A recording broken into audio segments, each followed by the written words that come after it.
1000 రోజుల కాంగ్రెస్ పాలన ప్రజలకు మిగిల్చిందేంటి? హామీల మాటలు చెప్పి అధికారంలోకి వచ్చిన కాంగ్రెస్ ఇప్పుడు ఆ హామీలను అమలు చేయడంలో ఎందుకు విఫలమైందంటూ బీఆర్ఎస్ బిగ్ ఫైట్కు సిద్ధమైంది. సెప్టెంబర్ 1 నుంచి 8 వరకు కాంగ్రెస్ 1000 రోజుల విఫల పాలనపై వరుస నిరసన కార్యక్రమాలకు బీఆర్ఎస్ పిలుపునిచ్చింది.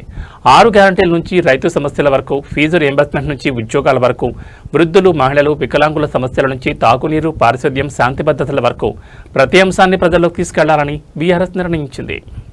పార్టీ పరంగా అధికారికంగా అనౌన్స్ చేస్తున్నాం. షెడ్యూల్ 2వ తారీఖు నుంచి 9వ తారీఖు ఉండేటువంటి 9వ తారీఖు దాకా ఉండేటువంటి దాదాపు అంటే 1st to 8th 9 days అవుతుంది. ఏమండి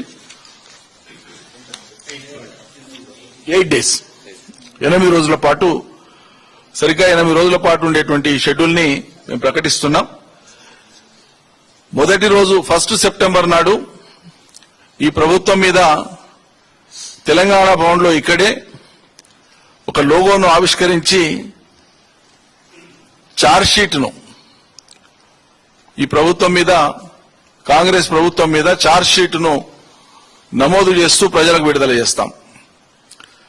2 సెప్టెంబర్ నాడు 6 గ్యారంటీల వైఫల్యాల మీద నియోజకవర్గ కేంద్రాల్లో ఎక్కడికక్కడ ధర్నాలు, బాకీ కార్డులను పంచటం, ప్రజలకు 420 ఫీట్ల ఫ్లెక్సీ ప్రదర్శన చేస్తాం.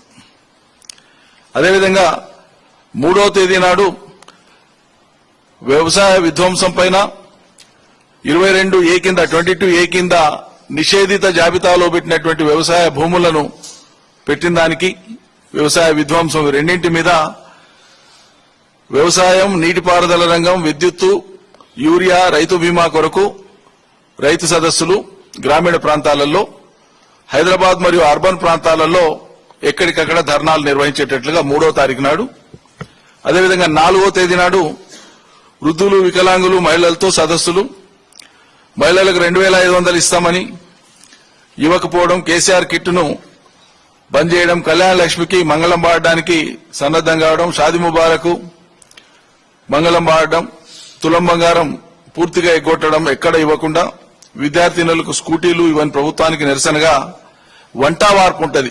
4వ తేదీ నాడు ఈ అన్ని కార్యక్రమాలని ఎత్తి చూపుతూ వంట వార్పు. 5వ తేదీ నాడు విద్యార్థులు, యువత, ఫీజు రియంబర్స్మెంట్ ను, జాబ్ క్యాలెండర్ వైఫల్యము, యూత్ డిక్లరేషన్ అమలు, వీటి కోసం నియోజకవర్గ కేంద్రాల్లో ర్యాలీలుంటాయి యువత, విద్యార్థుల చేత.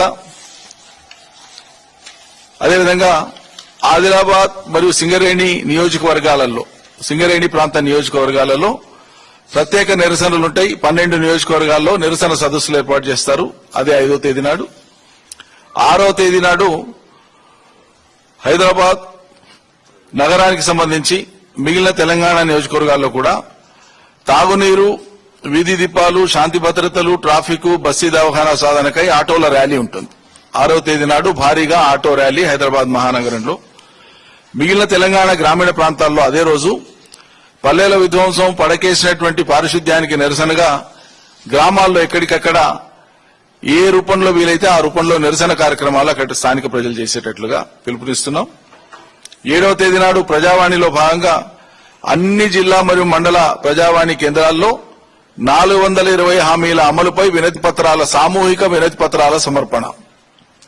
8వ తేదీ నాడు జిల్లా కేంద్రాల్లో 7 రోజుల కార్యక్రమాలపై మరోసారి ప్రెస్ మీట్ పెట్టి అంబేద్కర్ గారి విగ్రహానికి వినతి పత్రాలు ఇస్తూ సెప్టెంబర్ 10వ తేదీన ఉపాధ్యాయ ఉద్యోగ సంఘాల నిరసన కార్యక్రమాలకు సంఘీభావం తెలపడం జరుగుతుంది. ఈ రకంగా 8 రోజుల కార్యక్రమంతో పాటు సెప్టెంబర్ 10 నాడు ఉండేటువంటి ఉద్యోగ సంఘాల యొక్క, ఉపాధ్యాయ సంఘాల యొక్క డిమాండ్లకు మద్దతునిస్తూ ఎక్కడికక్కడ అందులో పాల్గొనడం జరుగుతుంది, సంఘీభావం తెలపడం జరుగుతుంది. ఇక వాళ్ళ నాడు చెప్పినటువంటిది ఇది మచ్చుకు కొన్ని